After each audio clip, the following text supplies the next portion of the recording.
হইয়ার যেটা বেটাইনতে নিজরে বড় জাতি মনে করেন, যেমন চৌধুরী, তাফাদার, মজুমদার, তালুকদার, এইটাইন আজ ঈদর দিনও নমাজ কিতা 2 রাকাত ফাজিল পড়িছে নিনা, আমরা লাগান 2 রাকাত নমাজ পড়িছি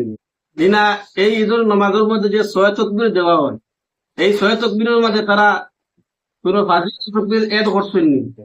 6 তাকবীরের জায়গা 12 তাকবীর দিছেন নি, না কিতা যে তারা আমরা থেকে বড় জাতি কোন লাইনে হইলা, শুধু নামে না কোনো খামে আছে, না শরীয়ত কোনো ইলা মাত আসেনি বলে ওটা বড় জাতি ওটা বড় জাতি, ইসলাম ধর্মের মাঝে কোনো ইলা ভেদাভেদ আসেনি। যদি না থাকে তে আমরা এখানে বানাই এটা ভেদাভেদ করি হোক কথায়, এটা শেষ হইতো না, এটা ভেদাভেদ শেষ হইতো না দুনিয়ার থেকে। আই মাইমার সমাজের লগে আজকাল যত ভেদাভেদ করা খতরা সোশিয়াল লাইনে কোনো কোনো সম্পর্ক নাই, আমরা লগে তারা বিয়া বিয়া বিডিও কোনো কিছু হয় না, এটা শরীয়তের কোনো মাত আসেনি। দেখি